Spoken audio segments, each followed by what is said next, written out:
And now, the After the Bell podcast with Bill Neville and Lee Morgan. Are those for us? The yes chants? Sure they are. Oh my goodness. Everybody's so excited. Oh, wow. Well, as was teased on Twitter the last couple of days, this is finally the first ever After the Bell podcast. My name is Bill Neville, alongside wrestling connoisseur and my partner in crime, Lee Morgan. Lee, how you doing today? Well, hello. I am doing great. So How are you glad to doing? have you aboard. Oh, as you all know, I've always wanted to start a wrestling podcast ever since I was a big fan of radio. And finally, after searching long and hard, I found the perfect counterpart. As everybody knows, Sunday was the annual Royal Rumble pay-per-view. We had a lot of interesting things happen during the pay-per-view. The first match was incredible. It was Daniel Bryan and Bray Wyatt, known around the WWE universe as the match of the night. Apparently, WWE didn't think so until their emergency rewrite after the pay-per-view. And I missed this match live, but fortunately, my fabulous counterpart Lee kept me in the loop while I was driving from TD Garden from the Brooklyn Boston Celtics game to my buddy's house. And no, I don't condone texting while driving. However, due to the magic of the internet, I just saw it for the first time a couple minutes ago. They weren't kidding. It really was the match of the night. From all these different moments, from crazy bumps from Daniel and the freaky upside-down spider walk reminiscent of The Exorcist from Bray Wyatt. That was a little creepy. That was absolutely fantastic, adding to his already polarizing character. The Sister Abigail inside and outside the ring were just brutal.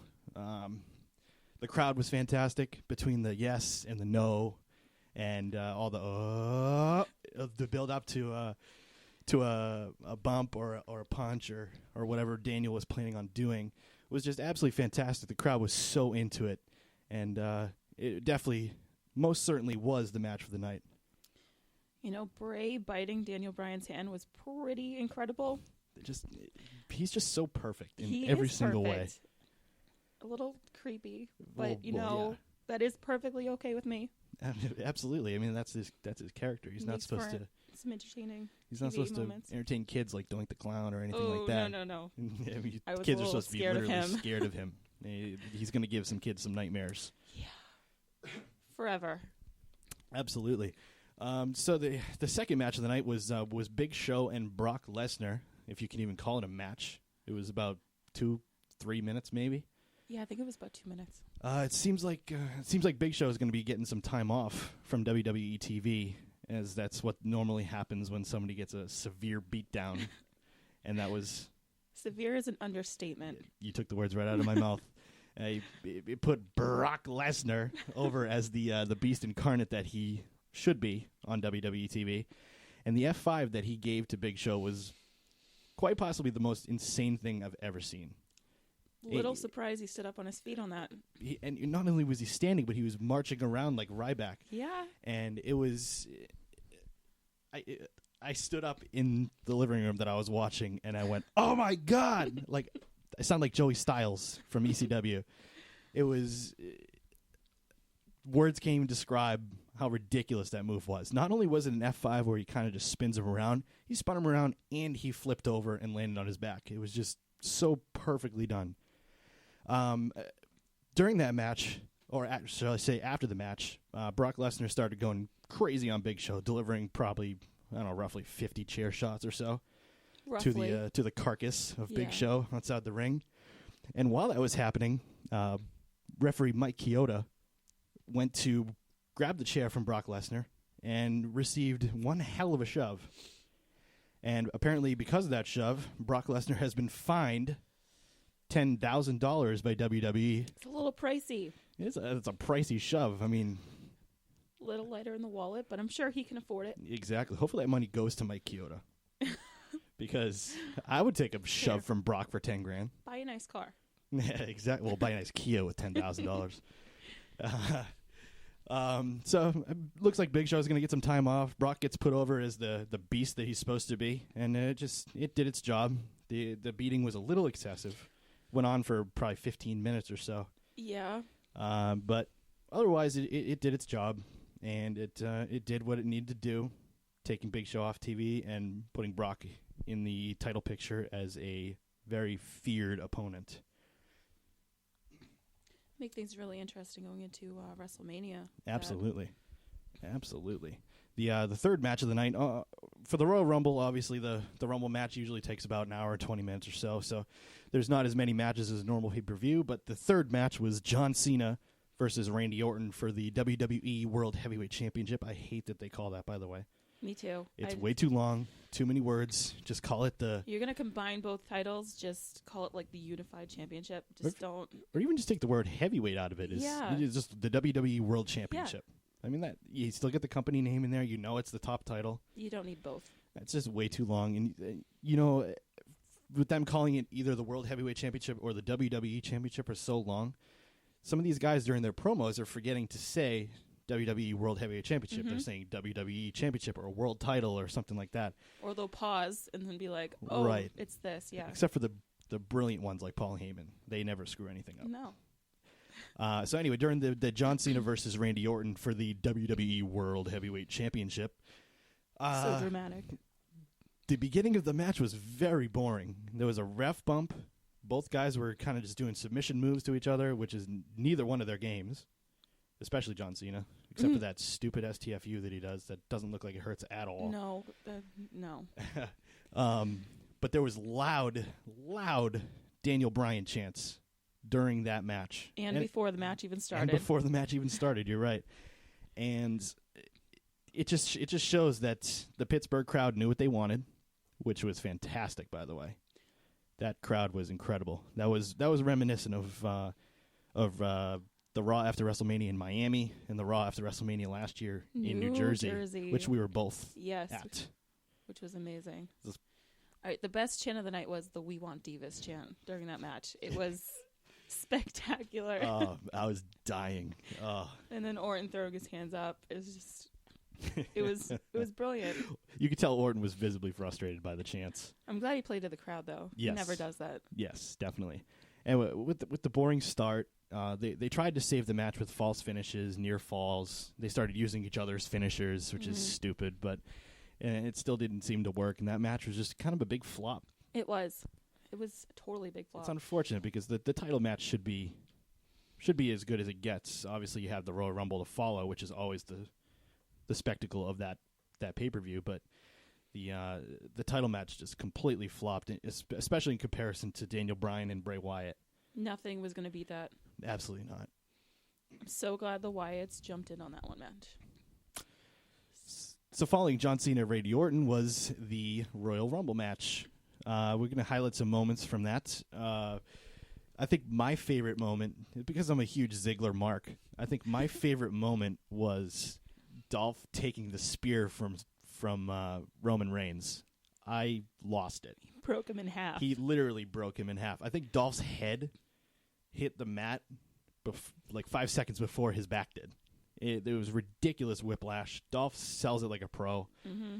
He is absolutely the best bump taker that company has, and he deserves a push. I mean, both Lee and I were both at the Raw after WrestleMania last year, and the entire night, I lost my voice when he came out. The entire night, the crowd was chanting, "We want Ziggler." Even before it even happened, everybody knew it was going to happen that night. Exactly, and as soon as the match with Del Rio ended and Dolph's music hit, I've never heard a pop like that live in my entire life. Getting chills right now just thinking about it. I watched that video over and over on YouTube, and it still doesn't do it justice for like what it was being there, but it was just absolutely fantastic. Let's see. When Batista won, the crowd was audibly booing. Bootista? Well played. Hashtag Bootista. I mean, it is WWE. They love social media. Let's use the hashtag Bootista. Yeah, hashtag Bootista. So Batista won. You hear audible booing. The crowd was chanting "No, no, no," and just absolutely perfect. You could tell they were blaring Batista's music, so you couldn't really hear it. And then They ended the show literally seconds after the fireworks went off on the WrestleMania sign. They clearly didn't want to. They never do that either. No, they milk it. It was kind of embarrassing, to be honest with you. According to the PWR show, that's their Twitter at PWR show, the Pro Wrestling Report, who were in Pittsburgh live tweeting the pay-per-view, wrote that Batista started a yes chant after the Royal Rumble went off the air. I did not like that when I read that. Apparently, it seems like he was probably trolling the crowd. Mm-hmm. Just was probably annoyed at all the booing because he's supposed to be this big baby face, but he's going to get booed for the rest of the time in the WWE. It's setting him up perfectly for a heel run, but I don't think they really want to do that with him as far as him just coming back. Although he was once the Animal, he was a great heel. But I mean. Did you see the photo of him flipping off the fans? No, I didn't see a photo, but I heard about it. Yeah, somebody took a photo of it. Really? It was on the Trinitron or whatever it's called. Whatever they call it. The Titantron? Yeah, that thing. Well, get it right. I'll never get that goodness. word right. You just at least call it the big screen or something. Big screen. No Daniel Bryan during the Rumble match. Upsetting. Was very upsetting, number one, and it exploded on social media. Mm-hmm. Social media and the Facebook, the Twitter, everything was just furious. I was a little upset when Rey Mysterio got booed. Loudly booed. Yeah, I mean... He doesn't deserve that, but I understand where they're coming from. I wanted Daniel Bryan in the match, too. I think that just came from a frustration standpoint. A little frustration? I mean, when I was at the Royal Rumble in 2011 and Alberto Del Rio, who had just came into the company, ended up winning, I sat in my seat and I was like, what the hell? This is BS. I don't like it. Yeah. When Kane was the 40th entrant, I wasn't happy about that either. But it happens. Don't even get me started with Kane. No. I'm so angry. What are your thoughts on Kane eliminating CM Punk from the Royal Rumble? First off, I understand him being in the Rumble match. This is his 15th straight year in the Rumble match. But he's management now, and Stephanie even said earlier on Raw, like 2 weeks beforehand, that he couldn't touch any superstars because he was management. And then him getting entered into the Royal Rumble didn't make sense. And then him pulling Punk out. I mean, on the Royal Rumble feed, you could actually see Kane outside the ring when JBL was announced. So, I mean, they could have at least hit him a little bit better. Yeah, I mean, I didn't really get it, and why they didn't address it on Raw is my real question. Maybe it has to do with the breaking news last night. Yep. Of apparently CM Punk has not quit, but has walked away from the company, according to multiple dirt sheet websites and multiple reports saying that CM Punk has walked away from WWE. He was going home, quote unquote, went home. Who knows what's going to happen with that? I mean, like we were discussing before we went on here, hopefully it's not going to be another big publicity stunt. Yeah. And come back and do another Summer of Punk. That'd be awful. In 2014. That would just be stupid. My opinion on the Royal Rumble. I'm getting really tired of spots being taken by... I mean, they're all professional wrestlers, technically.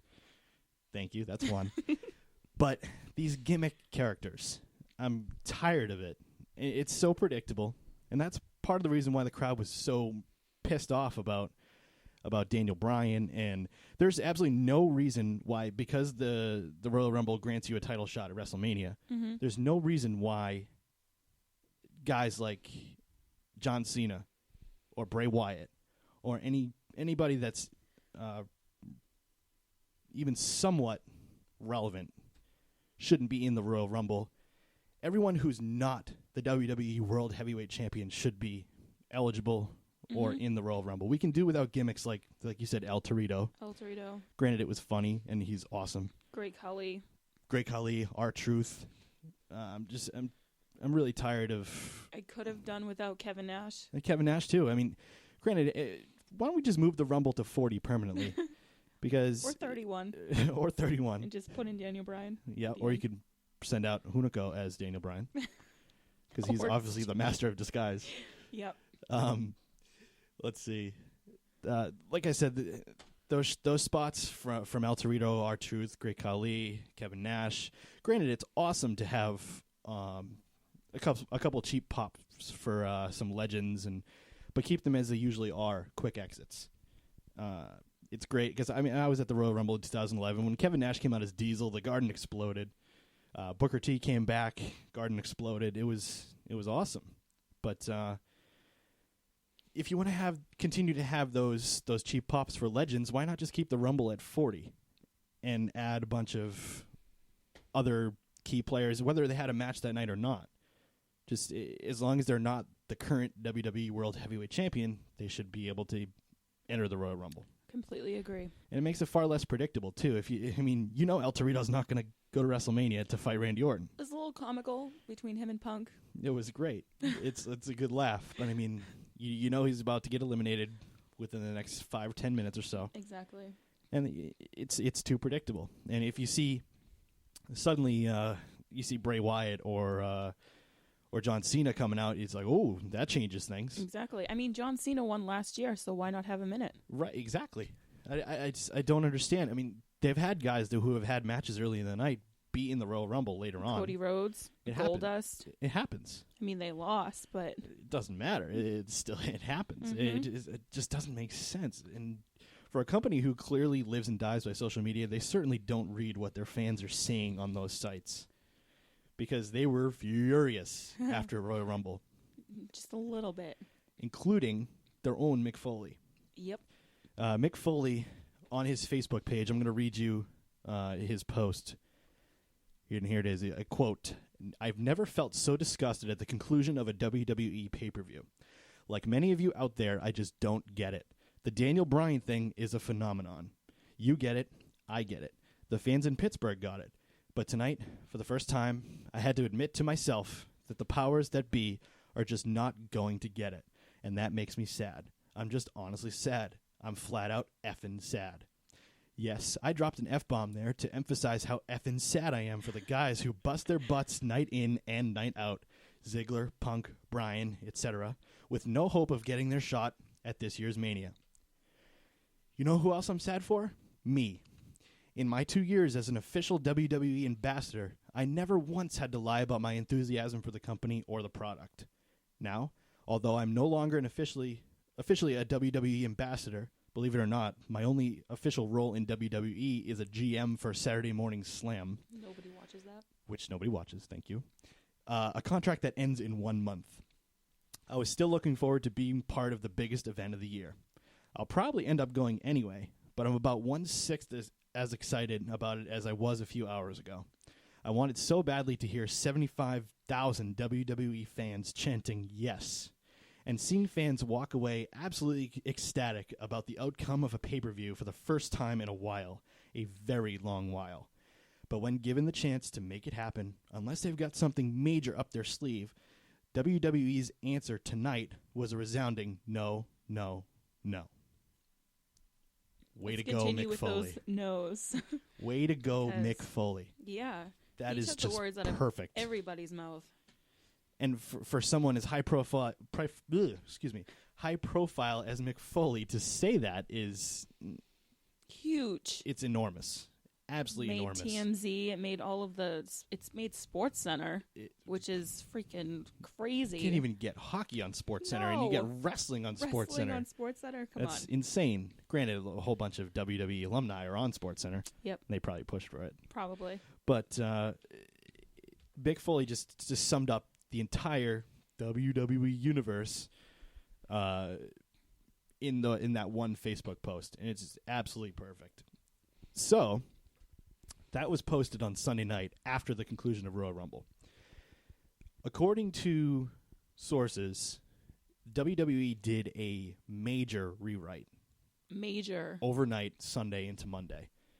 And completely, which you never hear about. No. No, which is crazy. Which makes you believe it. Mm-hmm. And they completely rewrote Raw the next night and just completely changed the storyline essentially for the time going forward. And Triple H and Stephanie came out to open Raw, the Authority. And back hugging and cuddling and all. Back hugging and cuddling. This is a PG show. Come on. Well, I mean, they weren't doing much more than that. Still too much. Get your mind out of the gutter, Lee. Anyway, so Daniel Bryan comes out to interrupt them, and him and Stephanie are going back and forth about what the fans want, what the fans don't want, blah, blah, blah. And here's probably my favorite moment in Raw in a long time. Mine too. When the crowd just erupts. Take a listen. And seemingly, you don't even care about what's best for business. You care more about what's worst for Daniel Bryan. Clearly, the only person that you ever think about is yourself. But we have a whole lot of other people to think about. I mean, do you honestly believe that all of the people in this arena only came here to see you?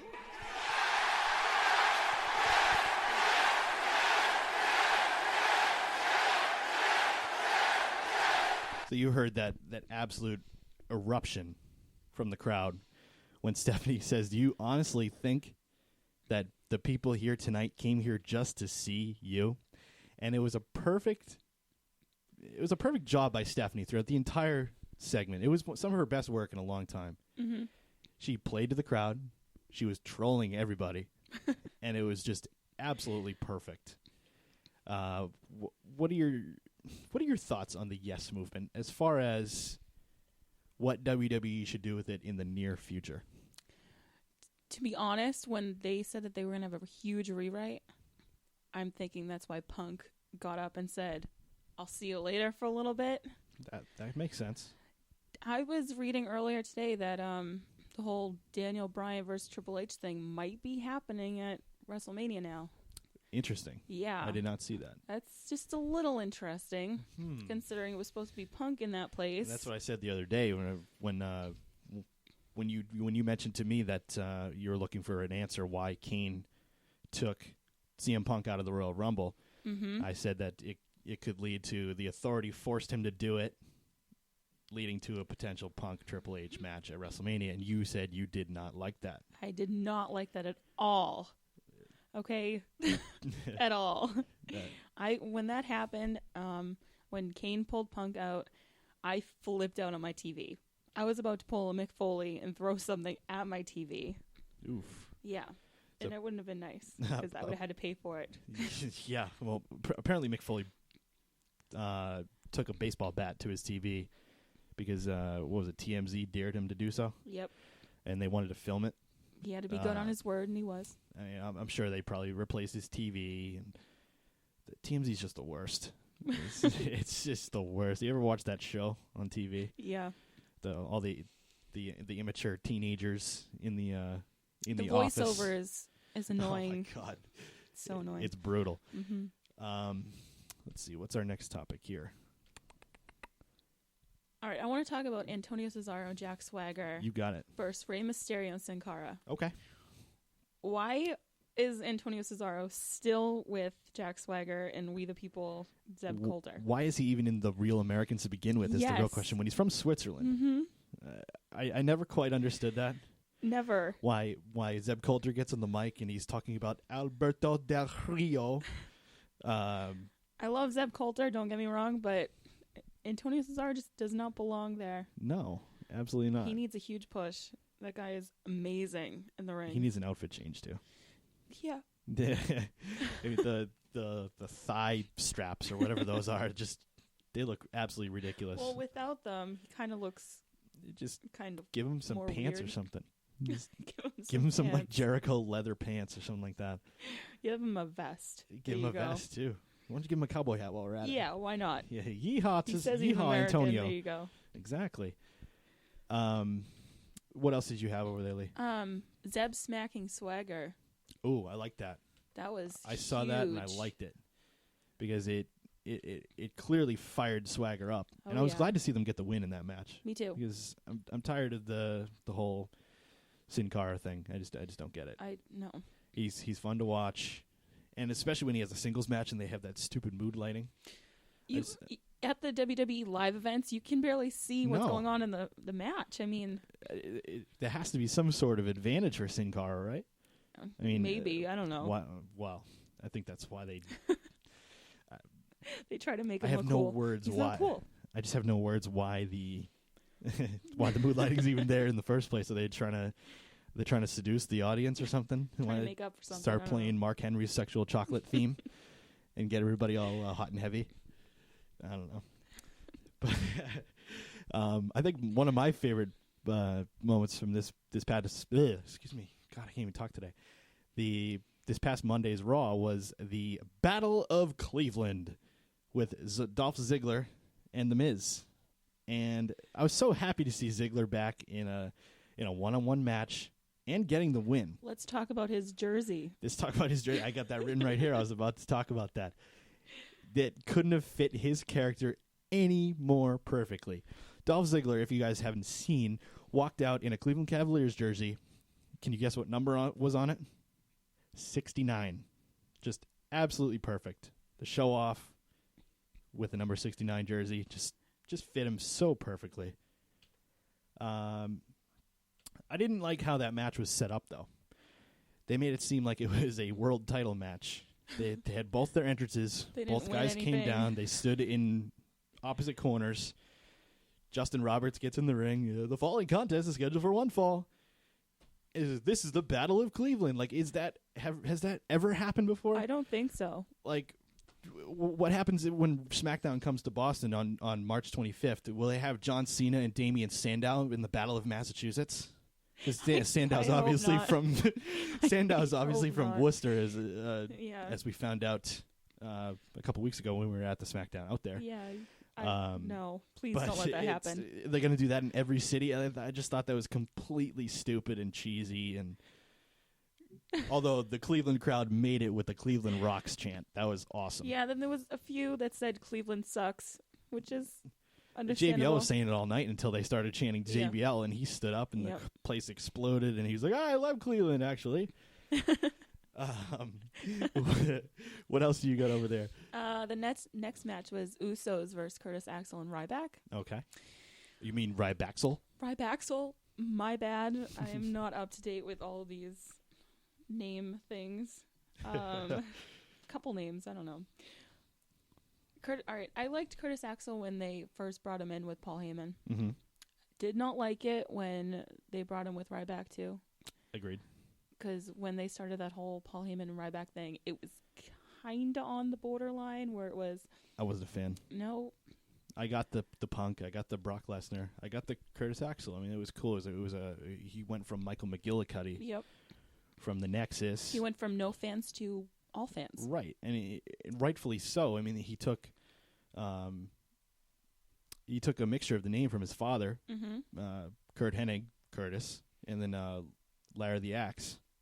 He turned into Curtis Axel. Mm-hmm. It was perfect. It gave him the sense of what's the word I'm thinking of? He's a next generation superstar as well, and they always say that for guys like Rock and Randy Orton, but they never gave Curtis Axel the fair push as far as being the son of a legend in Mr. Perfect.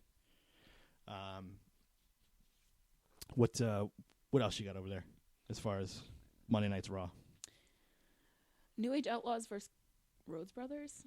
Okay. Winners by DQ. I didn't like this match at all. No, I didn't like the matchup on the Royal Rumble either. The pre-show, it wasn't fun to watch. Yeah, I mean this match it was kind of irritating because you could hear literally everything that Road Dogg was saying. Exactly. I'm surprised we didn't hear him calling for moves. But at one point during the match, Road Dogg had Cody Rhodes in a lock, and he actually apologized that you could actually hear it. He apologized to the ref for something. I'm like, what are you doing? Like, come on. Yeah, I don't get it. Road Dogg just likes to have his voice picked up on camera. We spoke about this. He's an attention seeker. Well, yeah, obviously. Starts dancing in the middle of the ring at 50 years old. That's pretty fun, though. We talked about this when it happened at the old school Raw. At the end of the Raw, when you heard Jake the Snake's music, he came out, to a big pop. Not as big of a pop as I thought he would get. I would have loved to see him in the Royal Rumble. That would have been cool, but it would have been another spot taken. 4 minutes and gone. Right. But Jake was holding the new version of Damien over Dean Ambrose's face, and he holding was such a little fangirl. He was holding one end of Damien up to his lower extremities, and the other end of Damien was on Ambrose's face, and you could audibly hear Road Dogg say, "Jake, it's PG now. Jake, it's PG." And Road Dogg just likes to be heard on camera. He does. It's simple as that. I mean, some of the moments he got thrown into the corner last night and got ran into, and you hear and you hear, "Oh, sweet Jesus!" It's like, God, that was hard. It's like, Road Dogg, relax. We don't need to hear everything you're saying. And all the different delays in the match too was kind of irritating. As far as Road Dogg would get hit and then slide out of the ring and be like, nope, I can't handle this. Why are we getting this rematch right now? That was the beginning of the match, and they hopped out before they gave the titles away. Exactly. It didn't work for me. No. That match was terrible. Like, what do you think? You're not going to get out of the match. It's there. No. Brock coming out during that match. That was interesting. That was a little interesting. Paul Heyman on the mic saying that the Authority chose choice number 3, meaning that Brock was facing no one that night. So Brock decided to take his chairs and hit the Rhodes Brothers with them. Again and again and again and again. Somebody's got to just not let Brock touch a chair ever again. No. I mean, between the attack on Big Show and the attack on the Rhodes Brothers, it's just, somebody's got to keep that man away from chairs. You got to keep him in like a locked cell. Handcuff him or something. He'll break them. Still break them. Exactly. He'll find a chair somewhere. Right. I mean, who knows what you can find under the ring. I mean, obviously there's sledgehammers under there too somewhere. I know. But only Triple H knows where to find them. And handcuffs somehow. I don't know where those come in, but and apparently a bathroom. Apparently, did you? I did hear. That's Seth why I brought it up. Rollins? Yes, Yep. I heard that Seth Rollins relieved himself underneath the ring. Was it during a match? I think it was during a match. They were underneath there for a while, and then he emptied a bottle and decided to use it. What a I guy. mean, when you gotta go, you gotta go. Exactly. You don't be running to the back, and that's embarrassing. Yeah. But any other counterpoints from Raw? Other than the last match during the Divas match, did you watch the Divas match? I did not. Well, they did a suplex that was actually pretty nice. And I usually never talk about... Who did it? The Bellas and the Funkadactyls on AJ, Tamina, Oksana, and Alicia Fox. Interesting. It was nice. That's a nice change of pace. I mean, you've got some talent there. You've got some that aren't talents, but you've got some talent there. Mm-hmm. I always call her Trinity or whatever her name is from Total Divas. But what's her? Is it Naomi? Naomi. The one with the big bum. Naomi. The big bum. Yes, the one that almost died in Worcester. Yeah. Correct. Tamina, I swear Tamina almost broke her neck twice. Mm-hmm. It was cringing. I've never seen two botches in the same match like that where somebody... I was actually really surprised she didn't hurt herself. Yeah. And she finished that match like a champ. Absolutely. But like we were saying, there's some female talent, especially in the ring. She's pretty good. AJ's pretty good. NXT girls need to be called up. There you go. I was just about to say that, but you can go on. You watch NXT a lot more than I do. I watch NXT religiously. Explain to our listeners who is coming up and why you like them. Hopefully. All right, I am a huge fan of Sami Zayn. Okay. Do you like Sami Zayn? I don't know her. No, it's a guy. Oh, him. Oh, my bad. See how El Generico. Shows how much I... Oh, that's who that is? Oh. I know who El Generico is. Yeah. Well, you learn something every day, folks. Apparently, he injured his leg or something against Antonio Cesaro. They have a huge feud going on in NXT right now, which I'm happy because they used to have huge feuds in the indies. And I'm just glad that's kind of like working its way into the WWE. Perfect. Divas, Paige.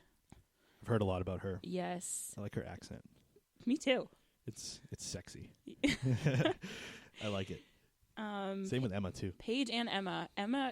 She's going to be called up soon. I know that for sure. Yeah, people keep seeing flashes of Emma dancing in the crowd. Emma-taining. Hashtag Emma-taining.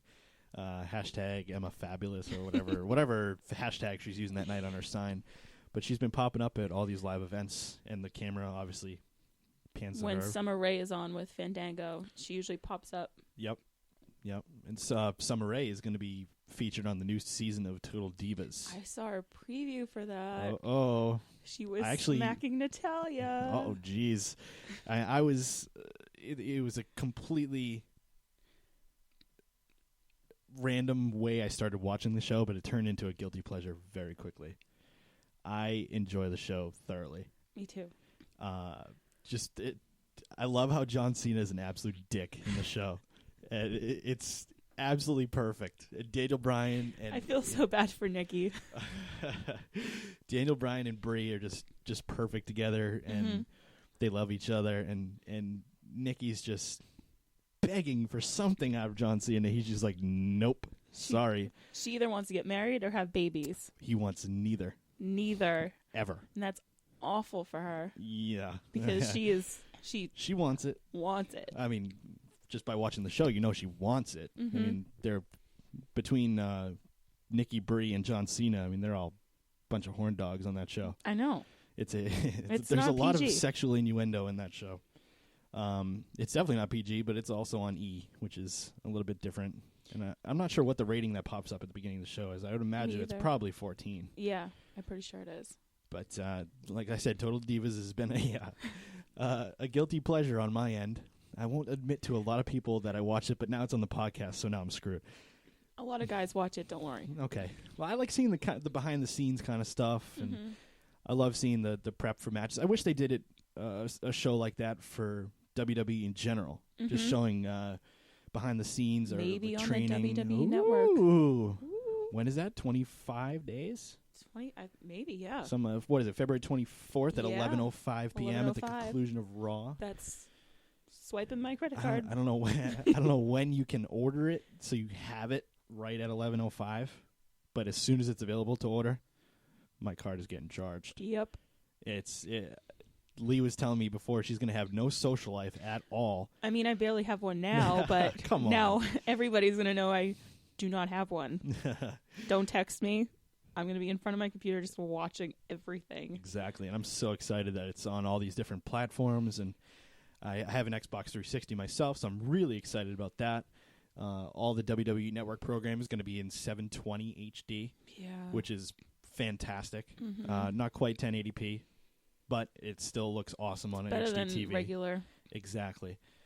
Super, super excited about that.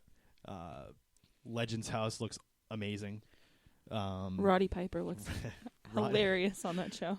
Between Roddy Piper and Mean Gene, and I just cannot wait for that show. It's going to be fantastic. So the final match on Raw, did we skip anything that you had written down? Jake the Snake Roberts is going to the Hall of Fame. There you go. Jake the Snake going to the Hall of Fame along with Ultimate Warrior in the WWE Hall of Fame class of 2014. Or as Howard Finkel would say, the class of 2014. Who else do you think is going to be inducted? I think Paul Bearer is going to be inducted. Yeah. I'd really love hope Lita. That would be cool. Because they usually don't do everyone in the same kind of genre. Yeah. You know what I mean? It's usually like a legend, a tag team, manager, diva, whatnot. But I'd love to see Lita inducted. I mean, Trish Stratus was inducted last year, and that was pretty cool to see her at WrestleMania. But I would definitely love to see Lita inducted. I'd love to see Paul Bearer inducted because, I mean, between Kane, Undertaker, Mankind, everyone else he managed, even in the indies as Percy Pringle and everything he did before his time at WWE, and he put his time in. And it was very tragic that he passed away because he was doing well. He was. He was a huge man for a while. And then he had the gastric bypass surgery where he had his stomach stapled or however it works. And he lost a ton of weight, and he looked really, really good.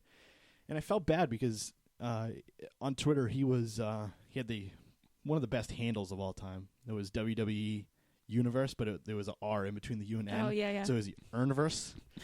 But I had conversations with him on Twitter, and I felt really awful when he died because I felt like I had kind of a connection with him. Mm-hmm. He always answered whenever you tweeted at him, or at least made his best effort to answer. It's good that he stayed humble after so many years. Absolutely. And him losing his wife was the hardest thing for him. And it was just so sad to see him just tragically pass away out of nowhere. I know. It seemed like he was on the upswing, and then all of a sudden, that was it. And I loved the way. And WWE obviously reached out to his family and consulted them first before they started the whole Undertaker Punk with Paul Bearer storyline right before WrestleMania last year. That was very I loved how controversial, it was very controversial, but they reached out to his family first, and they awesome, okayed yeah. it because he would have wanted that. Oh, definitely. Absolutely would have wanted that. He wouldn't want some sweet little storyline. No, I He'd mean, want to go all out. Ashes on Undertaker. And right? And granted, that was a little over the top, but the Paul Bearer, the Paul Heyman imitation of Paul Bearer was one of my favorite moments. When he came of out, last year. I swear, I was like, He looked is this just a like work or him. something? I literally thought that Paul Bearer wasn't dead.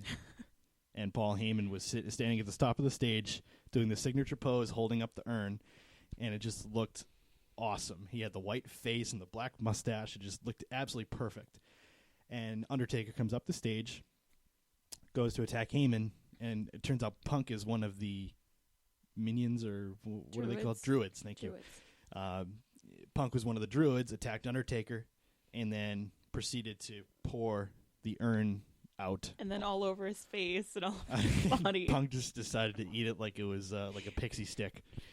Just I bet that tasted awesome. Oh, I'm sure. It was probably just like brown sugar or something like that, but still. It was very controversial, but obviously WWE consulted the Bear, well, not Bear family, the Pringle family. Bear is not his real last name. But I'd love to see Paul Bearer go into the Hall of Fame because he is one, if not the greatest manager of all time. Agreed. And he deserves his spot. Granted, Macho Man Randy Savage also deserves a spot, but I don't think they'll put him in the same class as Jake, unfortunately, and Ultimate Warrior. That's not. just way too much stardom in one class. They're going to save one of them for next year's class. How about next year's class? What are you thinking? Oh, any idea? If you don't have an answer, that's fine. You know, if the Undertaker does retire, that's a good point. Automatically in the next class. I don't see Undertaker retiring before they have an Undertaker John Cena match. I just don't see it happening. I don't want to see it, but I feel like that's the only real believable one that could beat Undertaker. Mm-hmm. Just because he's been the top guy since 2005. Well, whoever beats the streak is going to get a lot of heat from it. So I don't think anyone's going to beat the streak, to be honest with you. But I think John Cena would be the most believable. Just going to bury him. Pretty much. Yep.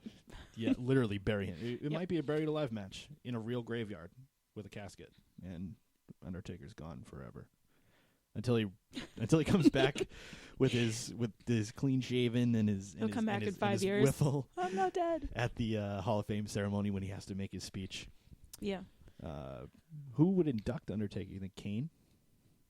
I think that would be the only logical. Obviously, Paul Bearer can't do it, but yeah. But do you think it would be Kane, or do you think it would be? I think it would be Kane. It's got to be, right? Or should I say that's got to be Kane? There you go. Yes, I win. Did you have anything else besides the main event on Raw? Going back to the Royal Rumble, Reigns eliminating 12 people. Oh, new record.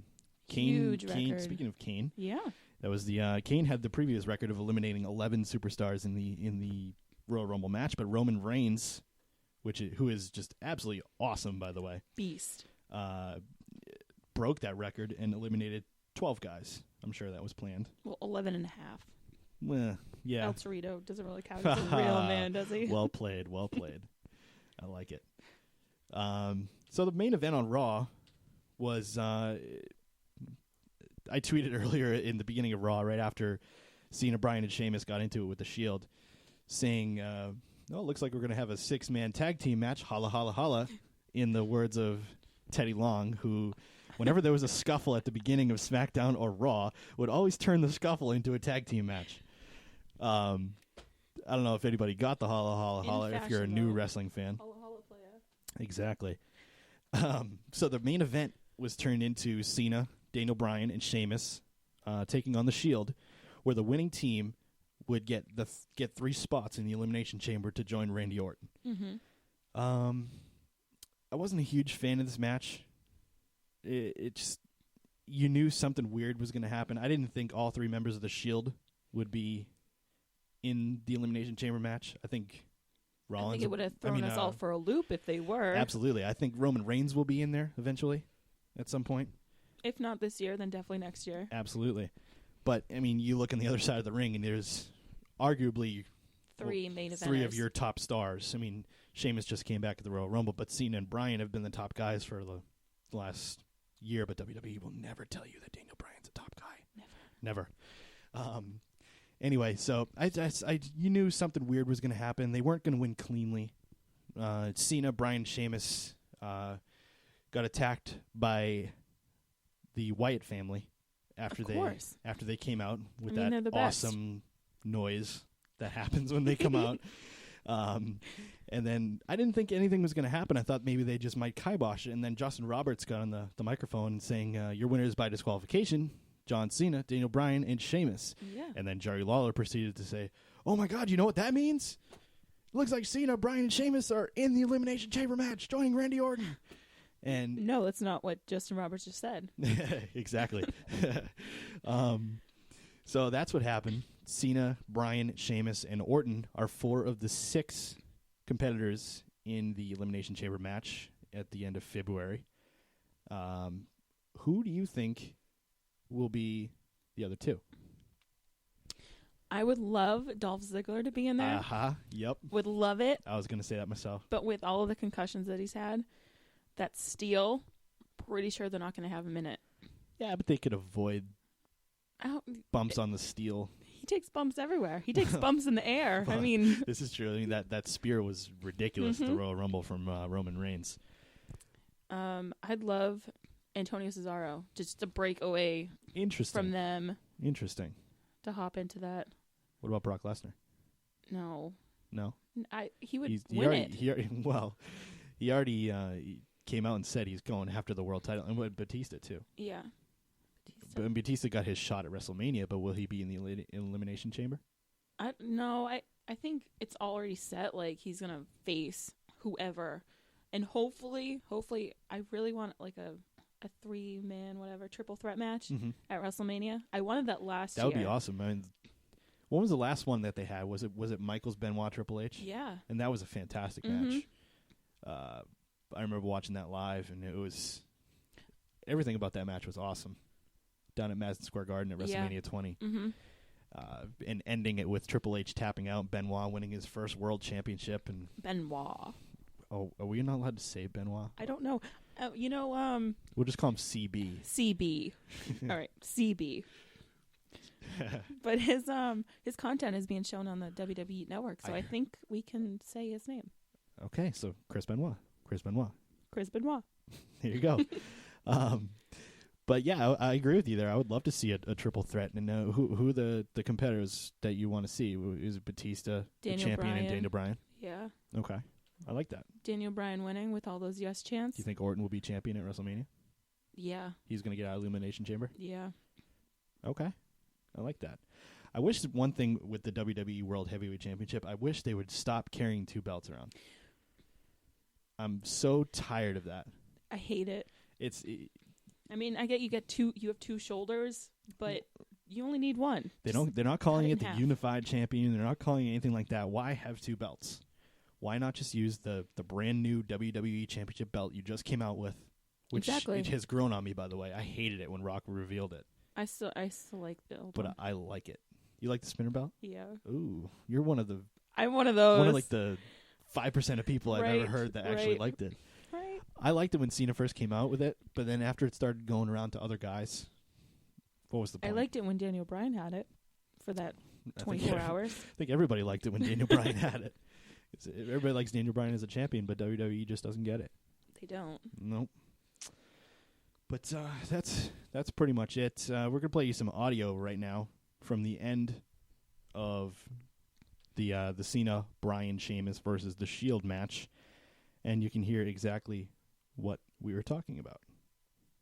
Over the STF. John Cena, STF locked in. He's got Roman Reigns center of the ring. Cena trying to send his team to the chamber. Roman Reigns trying to power out of this. Rolling back on his back. Can he power out? And look at Reigns. Oh, my God. Reigns is breaking the grip of Cena. That is incredible.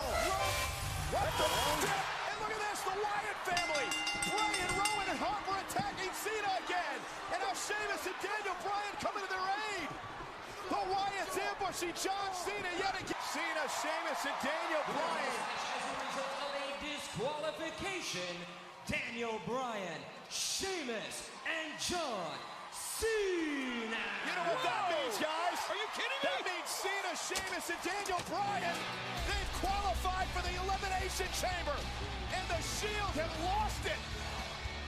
Do you blame them? The Wyatts have cost the Shield an opportunity to go to the chamber. Unbelievable. Cena, Sheamus, and Daniel Bryan, along with Randy Orton, will be 4 in their 6th entrance into the chamber match for the WWE World title. So as you heard there, Justin Roberts made the announcement we were talking about. Jerry Lawler kind of explained that there was a disqualification and that Cena, Bryan, and Sheamus were going to Elimination Chamber. So that is the end of that. Now, with the Wyatt family interfering in the match and costing the Shield, all three guys, three members of the Shield, the spot in the Elimination Chamber, what do you think is going to come out of that? Usually you don't see two groups that are big heels in the WWE face each other. It's either going to happen at SmackDown or it's going to happen at the Elimination Chamber. Now, does the Shield turn face? I think Because they Roman Reigns might be is breaking clearly up at making the a face Elimination turn. Chamber. Okay, because clearly Roman Very- Reigns is making a face turn. Yeah, definitely. He's got the crowd in his pocket. He could totally switch sides. Absolutely. He could leave them in the Elimination Chamber with them. And Just walk out. Yeah, that'd be fantastic. I'm done with you guys. Just here, I love the beginning of the Shield music. It's just perfect Mm-hmm. with the radio frequencies and saying Sierra, Hotel, India, blah blah blah, whatever they say.